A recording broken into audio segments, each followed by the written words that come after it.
Welcome to another episode of Res Table Talk with your hosts, Mo, Bran, and Coach. Welcome back, community, family, friends, and relatives. And you are now checked into Res Table Talk. Let's go. Hello, everyone. Welcome to Res Table Talk. Today we have some special guests here to talk about a program that we have going on called Good Medicine. So today we have Lori, Carlos, and Zeke here to. Zeke is going to take on a different role today. So he's actually one of our guests because he is also part of Good Medicine. Yeah. Hello, everyone. Go ahead, Brandy. Oh, okay. I wasn't sure if it was my turn yet. All right. So Good Medicine time had started back in November, right before the holidays. And we have been extremely excited with being able to continue the programming until the end of June. And so in June, we're hoping that we can bring all of our special guests here to Standing Rock and provide some services for a week-long, Good time. gathering. Good time. Yeah, gathering, good time. So let's start. Let's get busy. Let's start with one of you. Who wants to go first? That so I can pick apart. Okay, Coach. Oh, Coach. Okay. No, you're good. You're good. You're good. Go ahead, Lori. We'll save him for last. Thanks, Laura. Happy to save you any day. Mhm. Actually, yeah. So I'm Lori Woodley, founder of All It Takes, and I am so grateful to be a part of Good Medicine time. I've been working with primarily the youth, but also with some educators and parents up on Standing Rock since 2016. And we often bring youth and adults down to some leadership trainings, and so many of the youth from the Youth Council have done it and really have had really great experiences that kind of elevate their ability to go back into the community and just make things happen that matter to them. And I just feel so grateful for Good Medicine time and our opportunity to be a part of it and a part of your community every week, at least twice a week, Sundays and Wednesdays. Great. Carlos, then I would like to ask you if you could tell us a little bit about Generation Red Road and then what you see as your role in Good Medicine. Yes, thank you. Hello, everyone. My name is Carlos Rivera, one of the leadership and founders at Generation Red Road, which we're located in Sioux Falls, South Dakota. That's where home is. At this point, we're a international nonprofit, I would say. We've been able to provide training and technical assistance to tribes outside of the United States, and then also, of the 520 something tribes here in the United States. We utilize a program called the Red Road Approach, which is the foundation to a lot of our programs that we utilize, which was founded back in the late 70s, early 80s by now who's our mentor, who's our elder, Gene Thinelk. So we're happy to be a platform to distribute this program on a wide scale, to all people of the four directions, whether it's red, yellow, black, or white, that, this program can definitely impact not only Native communities, but all communities. So with that, we were asked and invited to be a part of Good Medicine, and we were excited to be able to participate in Good Medicine and provide again these teachings that could help our relatives in Standing Rock and those in the surrounding area. So we definitely play a part in it. I think there's a whole team of helpers that are making this happen, and so we're doing our part, and we look forward to what's to come in this near future. Thank you. Thank you. So next up we have Coach, aka Zeke. And so I would like to hear from you about, you have an organization or called 365. Can you tell us a little bit about that and what you see as your role in the Good Medicine programming? Yeah, so um, 365 started actually because of Brandy. And so, yeah, Brandy kicked it off. So while I was in Lower Brule, the community, they had, a community center and they had some activities, but they wanted some activities for fitness for adults. There wasn't anything for adults. And so they approached me about starting a boot camp for them. And so with that, we used the high school gym. We did 3 days a week for an hour in the gym, and we had it was boot camp circuit style. And so I would facilitate that, and then that kind of grew into like participating in a couple of 5Ks and 3K runs, and then it started with like community walks and some different running programs, or just kind of running for like epilepsy. And so that group kind of formed what 365 was. And then Lex Moore was in Lower Brule and got connected to Brandy, who reached out to me and then brought us out to Marty, and we put on a boot camp, kind of a fitness kickoff. And that's where 365 got started.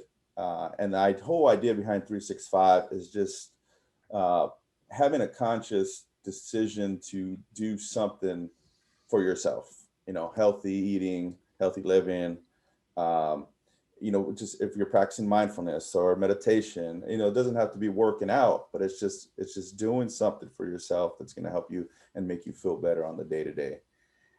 And so from there, 365 has grown from the fitness into life coaching, business coaching, and then we also do training for individuals, groups, families, and out here. And we're actually out in the Los Angeles area, but we're doing some different activities online, again, with the Standing Rock Youth Council.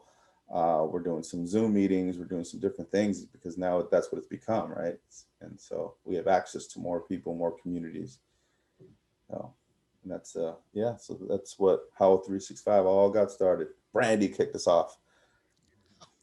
Then what do you see as your role in the Good Medicine programming? Being a part of it since December, it's interesting because I think I'm the one providing medicine for the community, but it's the other way around, right?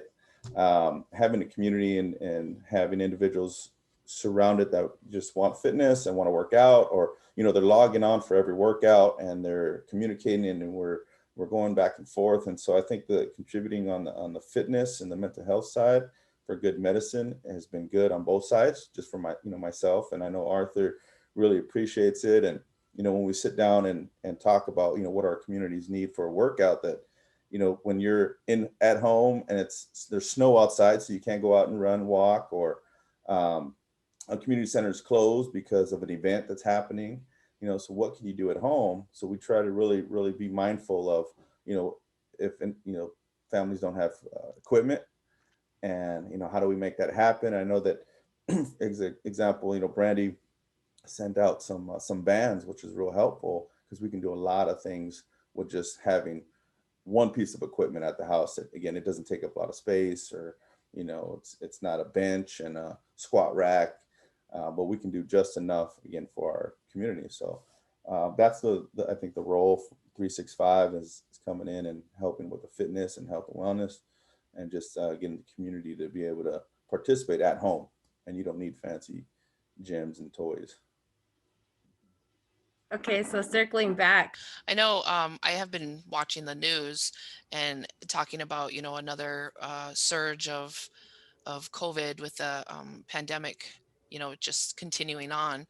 Um, do you feel that this curriculum would be beneficial to help the people of the community to have, or to maybe communicate better with one another in a household, since we have the shelter in place still standing at Standing Rock? Mhm. You're asking me that? Yes. Yeah, I think that no matter who we are, where we are, when we can recognize what really baits us and triggers us and approach it with a more empathetic, compassionate, and, you know, effective way of communicating, recognizing that I need a break rather than exploding, or understanding that, our kids or teenagers who are exploding at us is not personal, that we are under COVID times. We're really under each other's skin right now. And how do we do that well so that being under each other's skin doesn't turn toxic? And so I think that learning to live under one roof peacefully and warmly and compassionately um, is important for all of us. Right. Thank you.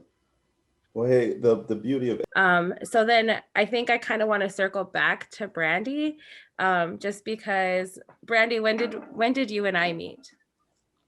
When did you come on? We met, I want to say, must have been the spring of 2020. Okay. No, So I take that back.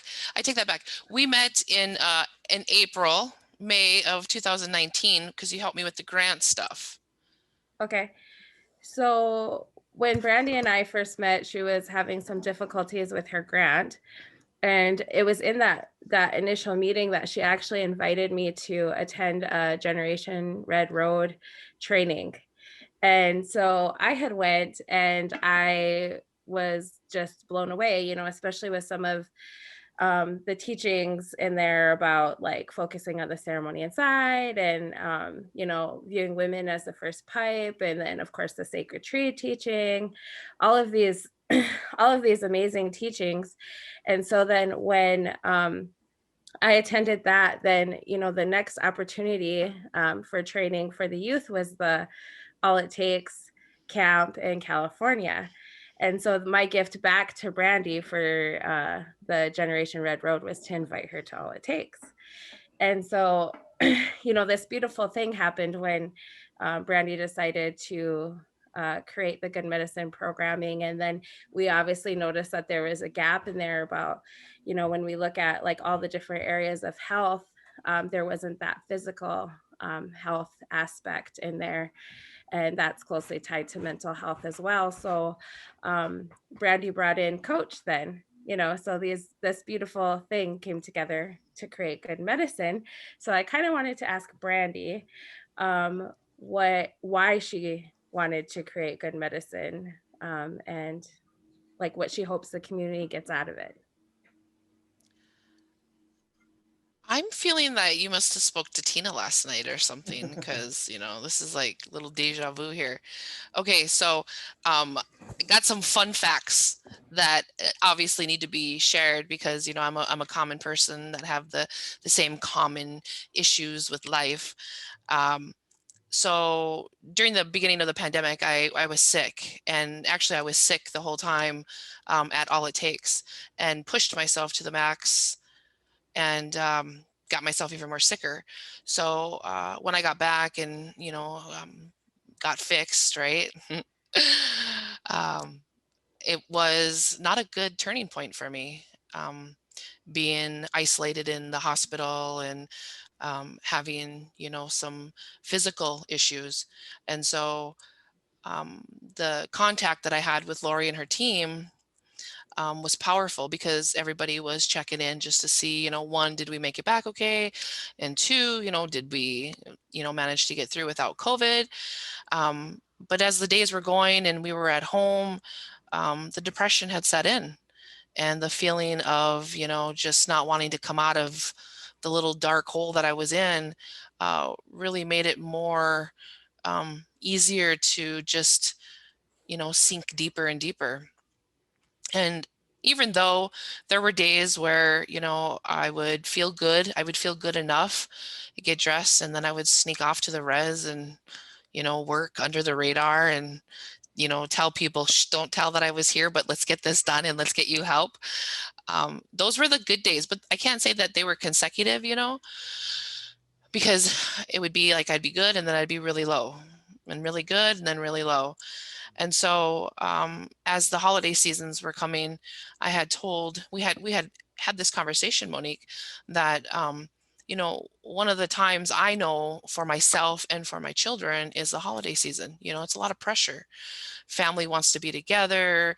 These kids want these extravagant, you know, PlayStations and shoes and all these things. Well, times were hard with, just being in the pandemic and being home. And then, everybody kind of not being able to come together either and struggling in their own areas, which, everybody knows that my kids all are scattered throughout. And so not having the support of my children or my family here made it really hard for me. So then I was like, seeking different people to help me come out of this hole. Well, I haven't like completely made it out yet. I'm still kind of needing to do my feelers and feel around of what else do I need? What more do I need? Just as everybody else out there that may have the feeling of hopelessness or even loneliness. And who do you talk to about this? And, it's not to where it's a suicidal ideation, but it's still something that you should really talk with people and get social, right? Because this generation that we're in is so much more with the technology piece that it's easier to text or easier to email than it is to actually talk face to face or even on Zoom. And so we were talking about, okay, so how could we actually do something without physically being out there? Because people were really concerned with the pandemic. Nobody wants to get COVID, right? But there are still services that need to be provided in the community. And so I thought, well, what if we gather, some people, some white people shit, right? Some Lori Woodley, all it takes stuff that is deep, and let's put it in with ours, with the traditional and the Red Road, and let's combine them together to see what we can get. Because, there's a lot of people out there that need to have that confrontation of like, what's wrong? What's going on? Can I help you? But then we also need that compassion from our people of, I want to be a good relative and I want to ask you, are you okay? You know, how we can intertwine that was powerful. So we started that. And then on the journey that obviously, we had, I can say we, because I talk really good. Like, yeah, I'll get on this bandwagon. I'll lose some weight, as if, right? So Mo was really doing a good job. And she's like, yeah, I think we need to add fitness into there. And I was like, yeah, let's add fitness. This will help us. This will get better. And then I was like, I know someone. And then I reached out, and which I thought was kind of like a little creepy to Zeke, like, hey, Zeke, it's been about a year too, haven't heard from you, but need your help right now, need you to do it like this moment, which he did. And I appreciate that because at that time, again, I was just coming, from a different place with my health. And so during the time of Christmas, we were home, and New Year's, from that transitioning of kind of being considered essential to being non-essential, there were still services that need to be provided in the community. And not only did it help myself being able to log on and make that connection with other people, I have now made lifelong friendships, new relatives, hunkad, going to hunka some people in the future. But the good medicine was to bring people together and to help one another. Not that we go around telling people, where we're at, or, doing the weather check-ins, or, hey, I just came through this, hurricane, kind of need some help, a sunny day at the beach, without having to say that. I was getting on good medicine and just hearing everybody and talking about some of the things that others were struggling with. Was helpful, because then I could feel that I wasn't the only one in that place. And I know I'm not the only one in that place, but when you're in that place, it feels like you're the only one in that place. And so again, I asked Zeke, should we keep going with the fitness? Should we just keep going and then we'll see what happens? Like, I want other people to get on board. So he was like, yeah, we can continue to do it. Well, was working out, losing weight. And then, all of a sudden they got sick again, like, dang, when is this going to stop? So this time around, I didn't fall so deep in the hole, right? Nobody would let me fall in the hole. And the contact with being on with Good Medicine, doing the fitness, and then also participating on some Sundays when I could, the feeling inside wasn't that I was alone. And so reaching out to the different people that participate, they have the same something similar to that story of, it just happens to be at that right time. We reach out and we encourage people to get on, and some get on, some don't. And so I've been really trying to encourage people to get on, but you don't have to turn your camera on. You don't have to say anything, just listen.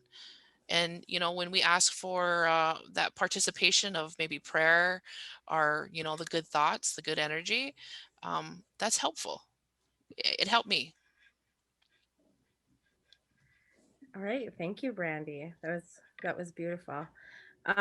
So touching back to the Good Medicine programming, and we talked about wanting to hit all those different areas, and I feel like this is like a perfect group for that, just because you talked about you know, Lori's white people shit, which really I think our people traditionally were geniuses in, Hmm. and she's just helping us find that genius again. And it's that emotional intelligence that we were talking about. Cause I look at like our people culturally and some of our traditional practices, like they knew how to grieve. They knew how to express themselves. They knew how to be good relatives. And sometimes I think it takes that outside perspective, because I think we even had a good conversation on the last one about how, like, as Lakota people, we're making words to fit the English language. And Lori was, or the English culture, American culture, even. And Lori was brought up a good point about how instead of that, we should be taking on your guys' view about, everybody being relatives. And so those are some of those like really interesting conversations that we have in Good Medicine. And I think we've created a really good community, and obviously want to invite more people in so that we can all feel that what you were talking about, because I think everybody's going through it, and we might not just have that energy to get on. There might be that want, but the more people see it and know about it, I think that will expand our community. So I'll let you, Brandy, ask follow-up questions of all of our guests. Okay. I see you had your hand raised, Miss Loy. I just wanted to just comment, if I could, quickly on what you just said, Monique. Um, I really love how you shared that we're all going through something, but I want to also share that sometimes we're not. Sometimes we're good. We're in a good spot. Well, that's not the day to not get on, because someone else needs us, right? Hmm. So if today's good for me, I get to be a light for someone else. And if today's not a good day for me, and it's hard to turn it on, it's hard to sign in. So you just do it anyways. It's like getting up when you don't want to get out of bed. You do it anyways, keep your camera off, and somebody's going to be there on these calls who will be a light in a dark moment. And then it'll flip, and someday you'll be the light for somebody else's dark moment. And that's what I think has been magical in this, is we're not all in the same place every day, but we are all in a place where we can be in service to each other. And Absolutely. I just have really appreciated that opportunity to be a part of it. It's really been a blessing.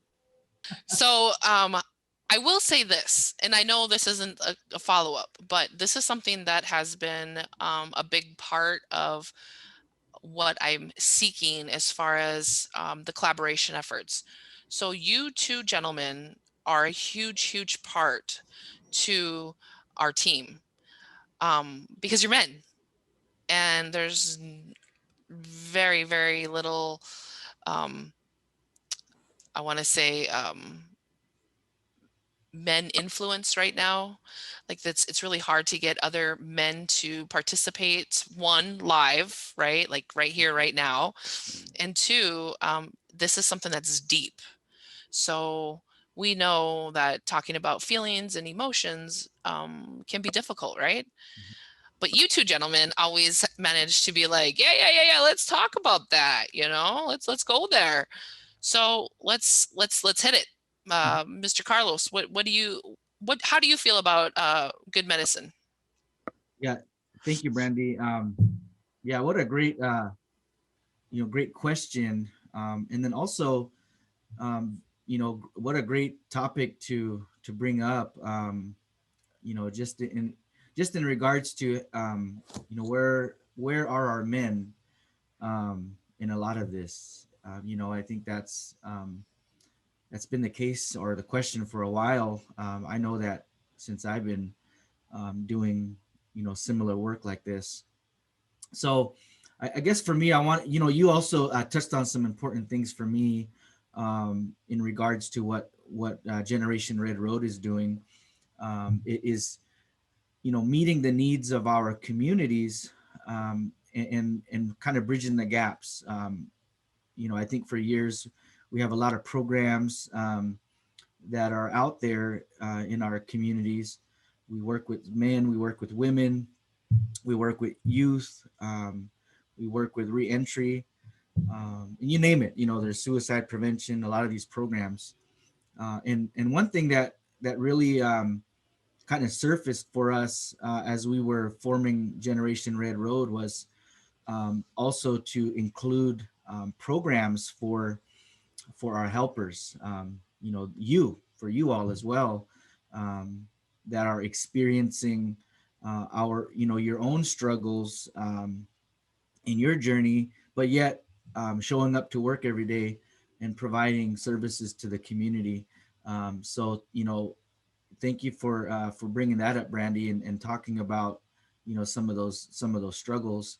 And myself as an Indigenous man, growing up without a father, growing up without a mother, and being raised by a single grandmother, there was a lot of things that were missing in my own journey, and I didn't know it at the time.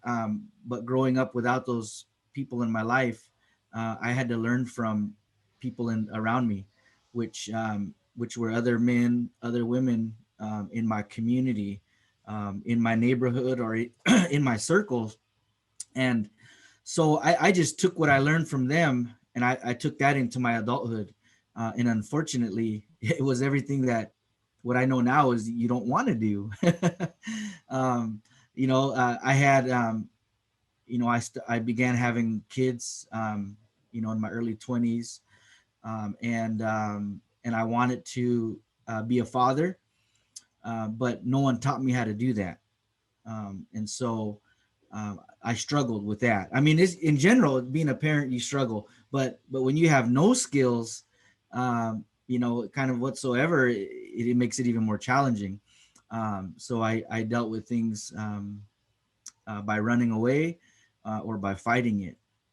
And so, and then as time went on, going around to kind of bringing this back to your question, but as time went on, and I also found recovery, which this year I have 16 years of recovery from drugs and alcohol, and not only recovery from drug and alcohol, but in recovery from mental illness, which I didn't know that was also something I was dealing with, and that was probably why I was using to self-medicate, some of those ups and downs.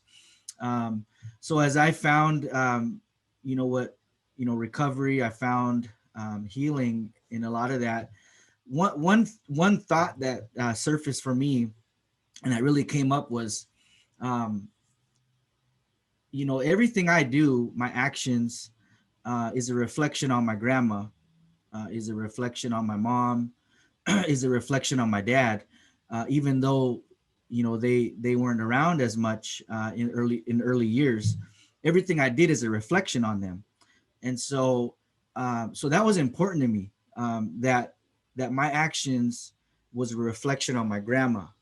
And so that really like shifted the way I carried myself in the way that I want people to know that in all of that sadness and all of that pain, that my grandma, in all of her sacrifice, that she raised a son and a grandson who would be a father, would be a partner, would be all these things that that maybe I didn't have as a young man.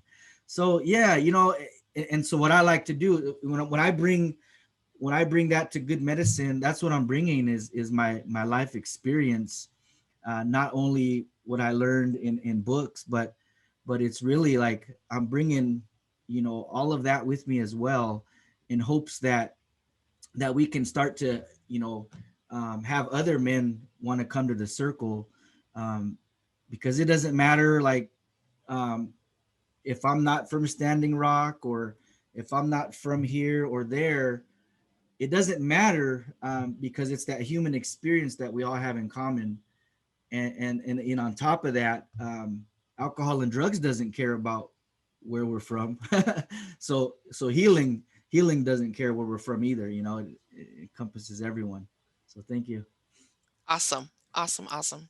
Yeah, Thank you. I love that. Especially you did the other side, that healing doesn't care where we come from too.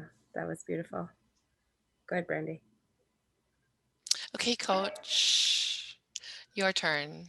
I gotta follow that up. Yeah.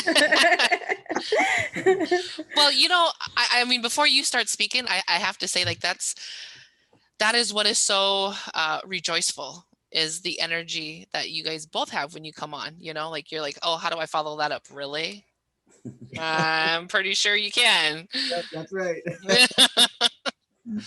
Yeah, and all this time working with you, Coach, we haven't really heard like your why either, like why you got into this, that because you obviously have a lot of passion, like you can see it, you can see that intensity in everything that you do. You bring it. So I'm curious about that, and it ties into Brandy's question. Yeah. So not having a father in my life, that's not his fault. He passed away when I was 2 years old, and my grandfather passed away within that same week, right? And so I didn't know the other side of my uh, like grandparents, right? So I didn't have men in my life. There was women, right? There was my mom, there was my grandma, my aunts, my sister, even my older brother, who's 10 years older than I am, was in and out of prison. So I didn't have, when my father passed away, what that did to my older brother, it just spiraled, out of control. And so, like I said, he was in and out of prison. So, I thank the creator that he brought coaches into my life when I needed it. And so, the crazy thing for me is that my dad was a coach. My dad was like, running football teams out of East LA in Los Angeles. And he loved sports. He used to take my brother to everything, to baseball, to wrestling, to basketball, right? So my brother went from sport to sport to sport. So when my dad had passed and my mom was moving us back and forth between California and Texas, I wasn't in sports. I wasn't, getting involved. And then we moved to California permanently in '88, and she was working full time, right? So at that point is when I started to act out. I was like, 11 years old. I started to act out. I was looking for something, to identify with. Again, I didn't have a father. So sports is what I was able to identify with. And with that, is where the coaches began to come into my life. And I used to have a coach that would come pick me up for baseball practice. And I would be out there running the streets, and he would just drive into the neighborhood and then find me and say, hey, let's go to practice. And I'd be in, just street clothes. And he had a glove for me. He had a hat. He had all the equipment because I didn't have anything. And so I would just jump in and we would go to practice and, come back. And my mom was like, oh, where you at? I was like, well, it's our baseball. So these coaches began to come into my life. And so I saw that, and that's where I began to again gravitate to the coaches. So I started looking for sports. I started looking for more teams to join, a recreation program, and we had a couple guys in elementary school that like they were our recreation coaches, but they would take us hiking. They would load up the bus, and then we would go hiking. It'd be like 12, 15, of the kids from the neighborhood, never been on a hike. And we live about 3-4 miles from the mountains here in LA. You can drive straight up to San Gabriel Boulevard and get to a mountain, right? Mount Baldy. I mean, you can go hiking, and we had never done that. We had never, experienced that. Or he would take us out to the beach, and here we are, 40 minutes from the beach, and I had never really been out to the beach, and so, so growing up, and as I go through, high school again, it's just coaches still that are pouring into my life that are coming in and they're really taking me under their wing because they must see something that I'm lacking, right? I mean, they're older, they understand, they're working with kids for that purpose. They're working with the kids because they know that they can help them out in some way, because as a coach, you don't make much money. I mean, you pretty much you're paying the coach. When you talk about travel, gas, and all that, I mean, you get a stipend of $1,000 at the end of a basketball season. Like, you're paying the coach. And so, I had two important coaches that came into my life in high school, and which were Gary Arona and Wallace Gonzalez. And Arona was Wallace's baseball coach in high school. And so they came with that same idea of, I'm going to pour into youth. And they came to the high school, and they went to San Gabriel High School, where, again, it was, when I got there in 94, I mean, there was every street gang, open campus, there was, fighting Asian gangs, fighting Mexican gangs, and white kids fighting Mexican kids, and black kids fighting Mexicans. And it's just like, this is all going on. And we had to avoid all of that, growing up and walking through the streets, because they used to bus us from one community past 4 high schools and take us to San Gabriel High School. And so I never quite understood that. And it had to do with, like, gang territory and where you come from and the neighborhood. You couldn't really go to this other high school because that was a different territory. And so even like thinking about that, they would move around kids from the neighborhoods to avoid them from going into different territories. And so, a lot of the times, they asked me if I was like gang banging. It's like, well, you do it to survive. You had to fight, you had to scrap, you had to, you had to run, you had to get jacked a few times, that just to know that you were in the neighborhood. And, you couldn't walk down the street by yourself, because you would fight for no reason. And so if it wasn't for those coaches coming into my life and taking me out of all of that, and one coach sat me down and said, hey, you know what, you're good enough to play college sports, and I was 17 years old at that point. I didn't know what I was going to do. Once I graduated, I was a 1.7 GPA in high school. They're ready to kick me out there, but I was just kind of like, just right above the line to be able to participate in sports, you get the naysayers that say, hey, you ain't gonna be nothing, growing up. You're gonna be knucklehead. You're in and out of, getting suspended here at school. You're fighting all the time. You're not gonna be much, if you keep heading down that direction. And so those coaches that stepped in and took me under the wing and, got me out of the neighborhood and moved me up to Santa Clarita. I went up to Santa Clarita for a year to go to school, just opened my eyes up to like what's out there, what's outside of, my little bubble, my neighborhood bubble here in LA, where we grew up, and they were gonna gangbang, you were gonna die, you're gonna be locked up. And those were your options. And again, my older brother, who's in prison, my younger brother who was killed in a car accident at 17, so those are the things that I knew, and so I was next in line. That was my thought process. I was next in line. So with those coaches coming into my life, that's where that passion comes from. That's where that love comes from. That's where community comes from. Is those coaches took me to the wings and showed me, what coaching is really about. It's not about the money, it's about what you're doing for an individual, and you work with, 40, 50 kids a year, but there's just that one that needs to hear you. There's that one kid that needs to hear that things are different. Things can be different. Things can be different. And so that's how it all got started with the inception of coaches, and why, I love coaching and working with youth, working with families, or just being in that environment, just because, again, what was done for me when I was a youth and even as an adult is I just, in return, I want to give that all back.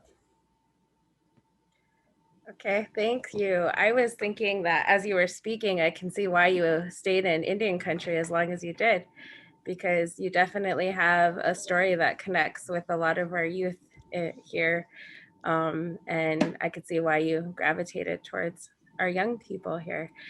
And just thinking about the importance of coaches in even in my life, not that I was in sports, but my kids, they were in youth wrestling. And I remember a lot of the connections that they made with their coaches and how important that was. And then also within my work, a lot of what I look at when I have young people are struggling is it sports season? What sports are they in? Because I don't have to worry as much, like if it's basketball season and they're in basketball, because that's really a big source of strength for them during that time. But then if it's that off season for them, then sometimes they're not feeling that sense of purpose. And then that's when I really need to be on it and reaching out. So thank you. I really appreciate you sharing all that. I think we can circle back to Lori, because I feel like Coach and Carlos really kind of talked about their why. And so I want to hear yours, Lori, about why you do this work. Thank you. I was going to be like, me, I want to say that too. So listening to you both, Carlos and Zeke, you're my why. 28 years as a school counselor in a variety of different school settings. Too many kids didn't have anything, and they had too much pain that they didn't have a place to process it. Zeke, when you said that you hadn't been, hiking, some of the kids who come to Camp Monique, I think one of the ones that you came to, this is when it became really evident for me. We had people at our legacy training who lived in inner city LA, 7 miles from the sand as the crow flies, and had never touched the sand. Right. And so for me, and then in that same 100-person middle school camp, we had Stevie Wonder's son who'd been around the world on private jets. The disparity between opportunity and what we have as a skill set to manage through hardship and come out the other side. And then the obligation for people like you guys said, your coaches, like Zeke, you said, for us, we have an opportunity, every one of us, to be somebody for somebody. And I just think that there's so much finger pointing. It's your job, it's their faults. I'm like, no, we're human beings, and all these precious, amazing, creative young people are not being heard in the world because they don't have the skill set to say, I matter. Listen to me. I have something to contribute. They have all that, but then there's this system of suppression that so many voices don't get heard. And I watched that happen for 28 years in school. And about 10 years ago, I decided that what I was doing at school sites for the kids I could serve, I needed to do bigger, because school should be fun for kids. Every kid should have an opportunity to find themselves and their unique brilliance, should have an opportunity to step powerfully into their future and do something with that brilliance. And so often they can't find it. And not because it doesn't exist, because the opportunity doesn't exist. And I'm not really sure where that settled for me, but I think I was 11. I think I was really young and really awkward and really quiet and shy and no friends and afraid of the world.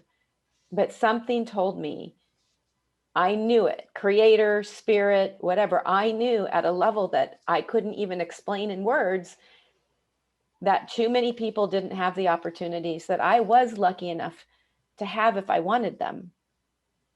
And so that became my why, and I haven't stopped. And I can remember a pivot point at 11 that said, this is what you'll do. Okay. Okay, that's what I'm going to do. Yeah, and the work that you do, Lori, is truly beautiful. And I thank Creator every day for you. And actually, each and every person that's a part of Good Medicine, I am so thankful for each of you because you guys have all been seriously good medicine for myself and my family. Um, so, Lori, I wanted to share with you a conversation I was having with Maya just yesterday.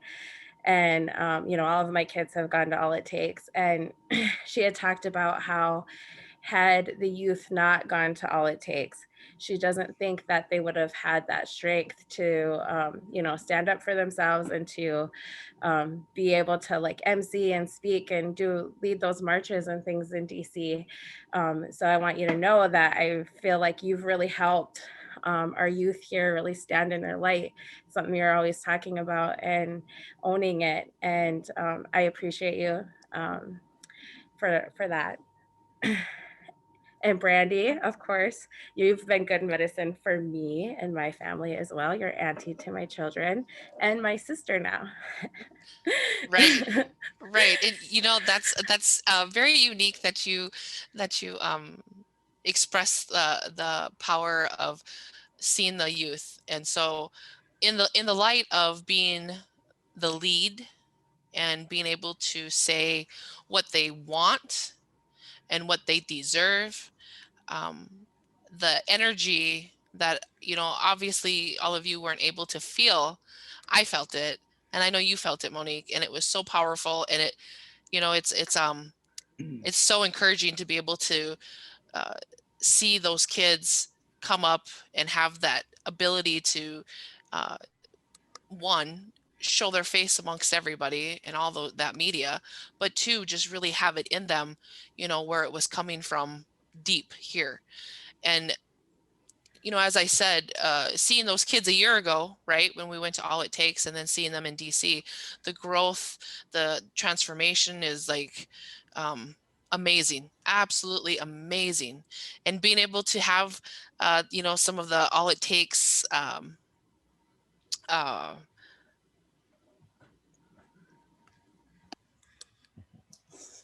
what is it, Mo? What did we do?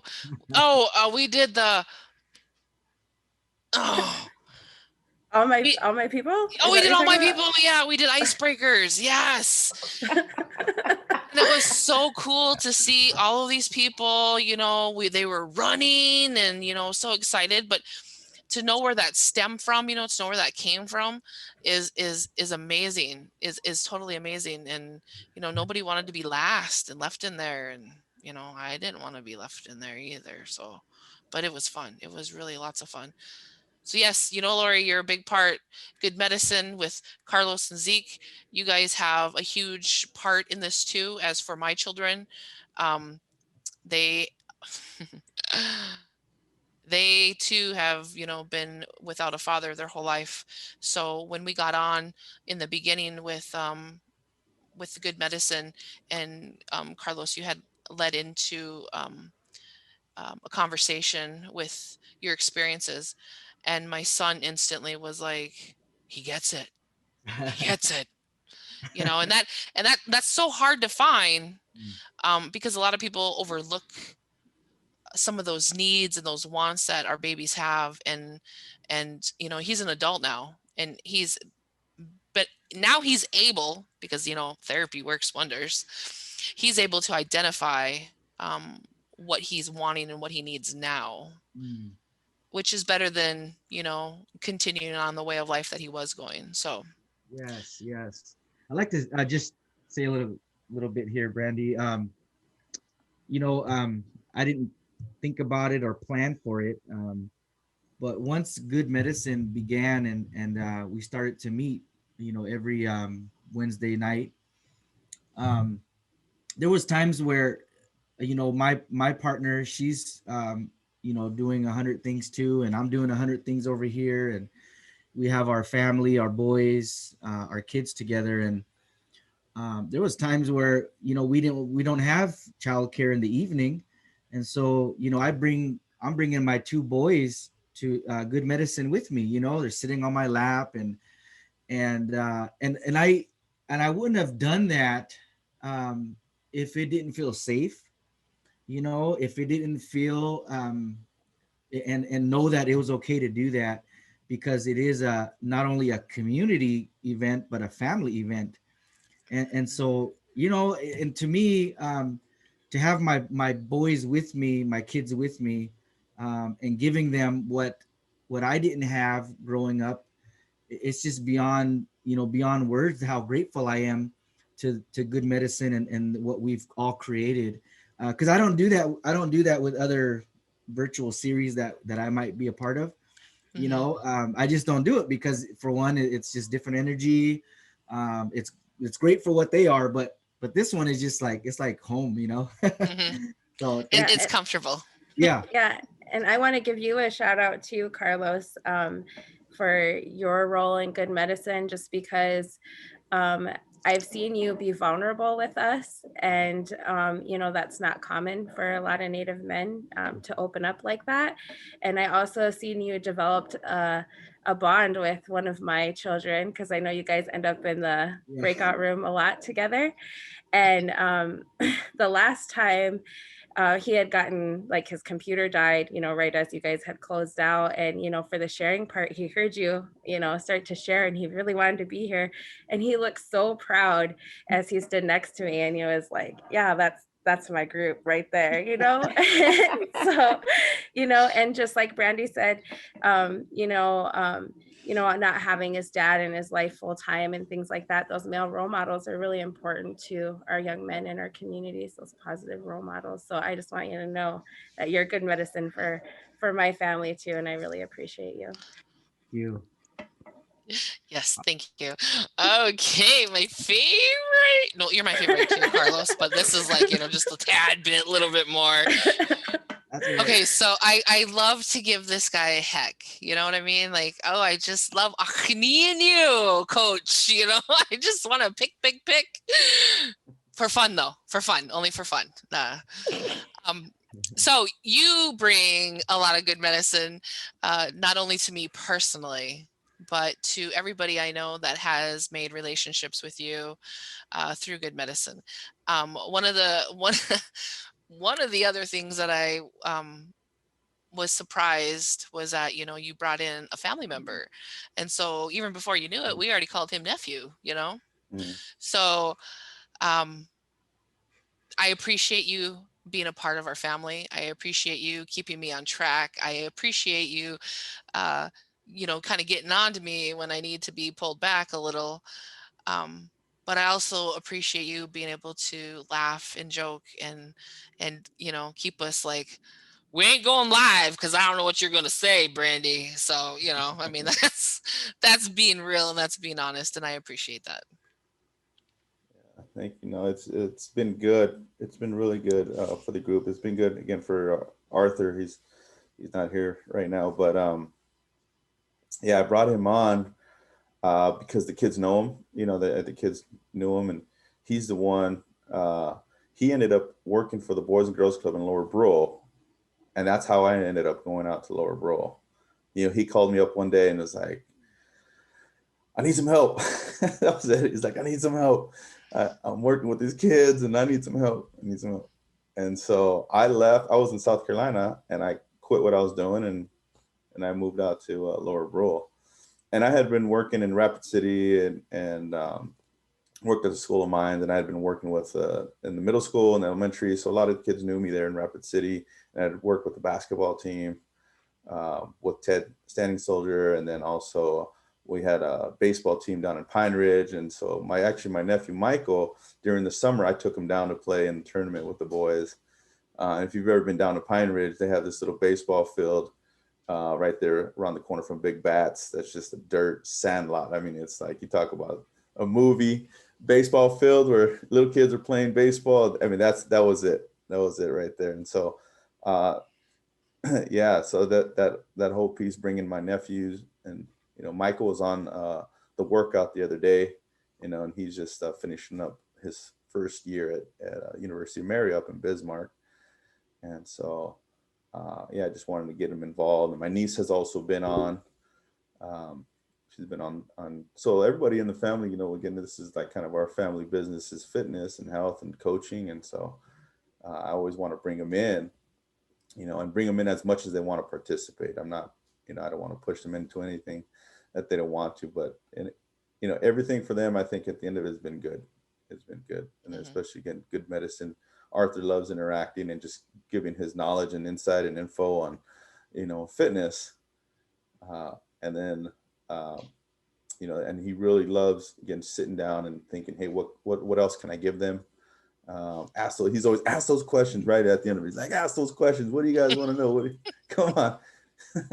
And we get some participation from the group, and that's cool. And then a lot of stuff happens after the video, where they'll reach out to him or reach out to me and, and have some questions. And so it's been really good. It's been really good. Again, it's good medicine. I learned in Laura Brohl that they would always tell me, ball is medicine.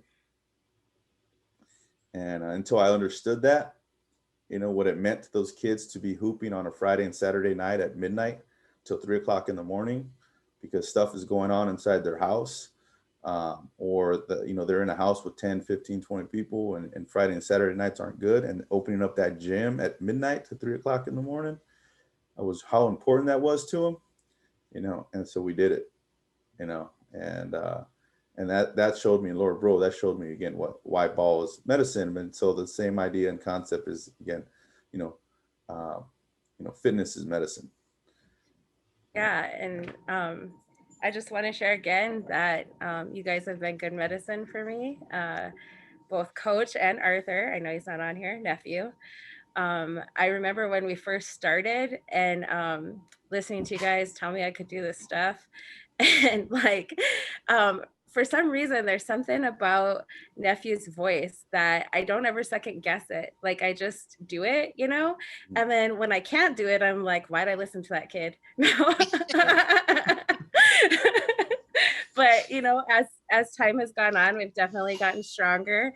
And Coach, you always shout out everybody that gets on, and and you're so encouraging and things like that. And I know Ethan, he does the workouts consistently. Even if he doesn't do them live, he does them later. And that is good medicine for him too. It keeps him engaged, keeps him going, and he's been really on his own fitness journey. So, again, with you, you're doing exactly what you say your why is. You're making a difference for other young men, for other people in our community. And I just want to say I really appreciate you and thank you. Thank you. And tell Ethan he's my measurement. So like if he's not sweating, we're gonna make sure on the next workout that he's gonna sweat. So if he says that's too easy, the next one's gonna be a little bit harder for Ethan. So he's okay. Yeah. So every time he says, "Oh, I wasn't tough," all right, we're gonna make it tough on the next one. Okay, so should we shift to talking about what's going on for this week, or what do you think, Bran? Yeah, let's do that, then we can wrap it up. Okay. Okay, so we are going to experience some changes this week, Wednesday. Lori, you want to share on the feedback that you got? I know there had been some different ones that talked about wasn't it coming on later because we have, with the nice weather and everything, it's harder for us to get on earlier, so now we're going to go later. Yeah, Yeah, and so how great is it, right? Spring is here and the sun is up longer and people are outside, and that's so healthy and so good for all of us. So in that, we were noticing people kind of getting on good medicine later, like 30 minutes later than we were starting at 7 Central Time. So we've moved it to 7:30. So from starting this Wednesday, the 7th, every Wednesday will be 7:30 to 9. And in all fairness, to be honest, you plan for 9:30 because we seem to always go late. And that's not because people are bored, it's because people don't leave, which is a good thing, right? When people have been on a Zoom call for an hour and a half and still want to stay, that feels great. And so plan for 2 hours. We'll plan, Carlos and I typically, to try to be done in 90 minutes. And the reality is we'll probably mostly go for the 2 hours. That's right. Fairness, straight up. So, and then we will have a change on our Sundays also upcoming, and in the newsletter tomorrow, that comes out to anybody who's just registered on the Good Medicine site. It'll tell you exactly what's going to happen on the Sundays when we shift, so that we can actually have really powerful, great connected conversations with parents. And as parents, we're just busy all the time. And so we're going to shift our Sunday afternoons to Sunday mornings every other week for parents, so that hopefully your kids, if they're teenagers, they're not even up yet. You're hopefully just having a cup of tea or coffee, and it's early enough for you to have some really good, powerful parent power hour, which is what we call it with Good Medicine, and then go on to your Sunday with your families and all of the things that Sundays are for you. So our thought is to try that. It'll be 9:30 Central Time on Sundays moving forward. But again, it'll be on the calendar, it'll be on the website, and it'll be in the newsletter. Those are some of the technical changes that we have going. Anything else you want me to talk about before talking about Wednesday's topic?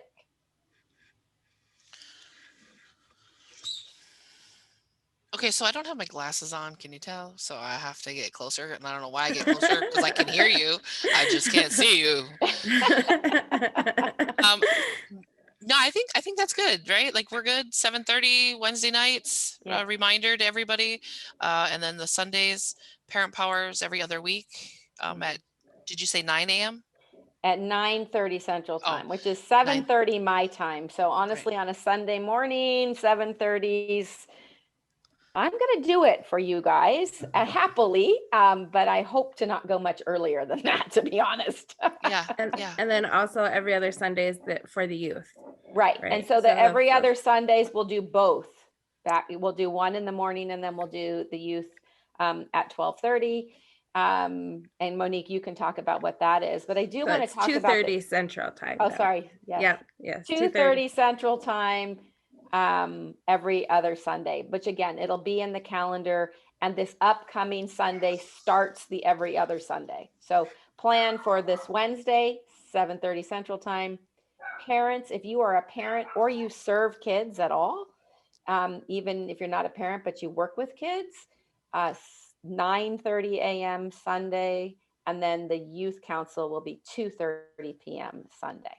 Okay, so we have, and then we also have the fitness. So every Tuesday, Thursday, and then every other Saturday, correct, Coach? Yeah, as of right now. Is that what we're looking at? Okay, Yeah. and so the times for that on Tuesdays and Thursdays? Tuesday, Thursday at 6:30 Central Time, and then 4:30 on the West Coast, and then Saturday mornings at noon Central Time, and 10 a.m. on the West Coast. So, Okay. yeah, and then we're going to add a day sometime during the week, just to pop on and have a small workout. That's great. Okay, so let's talk about what's coming up this week then. I'm excited.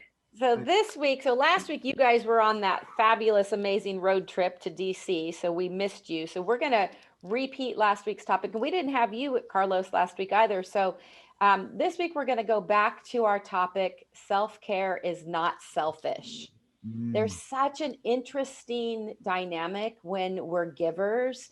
And I know in your culture and traditions, it's like ourselves are not first, taking care of others and our relatives is the most important thing. And there's a balance in making that a priority, being in service to others, but we can't really pour from an empty cup. We can't really pour into others our greatness, which would then support them in finding their greatness, if we're depleted, if we're struggling for strength, emotional, physical, mental, spiritual. If our strength is depleted in any of those categories, we're not able to be in service to the way that we want to be in service. And so it's an interesting thing. I even looked it up. The difference between self-care and selfish is very specific. And Zeke, earlier you spoke to this and I was like, I want to talk, because you spoke to it, and it's about health. And so the difference in definition between self-care and selfish is selfish. And I have it on this other screen here, so I'm looking away, but I'm really present with you. Selfish is lacking consideration of others, while we're chiefly concerned with our own personal profit or pleasure. That's selfish, and that rubs wrong. That doesn't feel good, right? Like, I never want to be considered more focused on my own personal gain or pleasure in like dismissal of what that does to somebody else.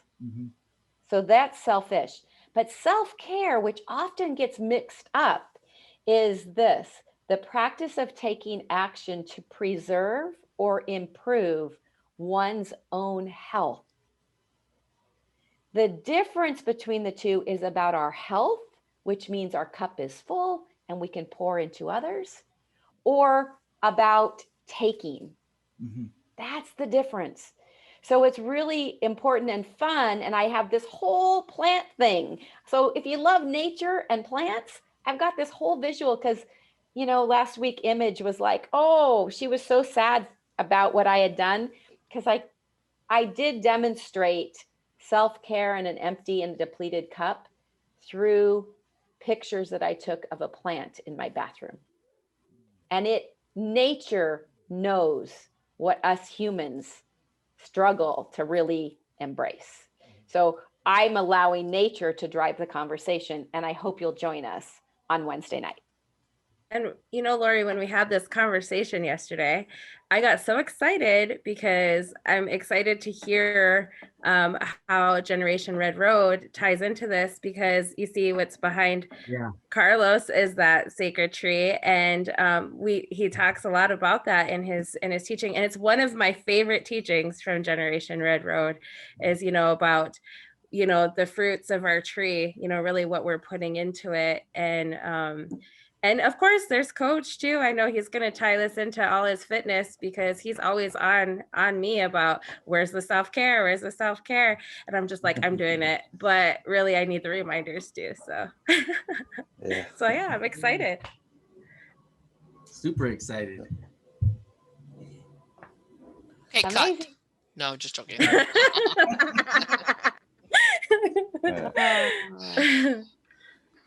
So what? Okay, everybody join us this week. You have to join us to find out what's coming next. Yeah, everybody join us this week. Join our community. We're all just common people with common issues, and we just want to invite you into this awesome community that we're building and make you relatives, right, Brandy? Right on. Yeah. And can you put the website when you put this out, Zeke? Can you put I just put it in the chat. Can you drive people to the site? And if you make an account, you'll get a reminder. All you have to do is put your name and email. That's it. That's all we're asking. And you don't have to do that to join us. But if you do that, then we can send you reminders of upcoming, all of Zeke's and Coach's, you know, exercise. And if he does something extra, and we might forget which Saturday is it, which Saturday isn't it. So all of those things, we make it really easy if we know how to reach you. So sign up and join us. Can't wait. Thank you all. Thank you. Doksha ake. Watch your kink day. Doksha.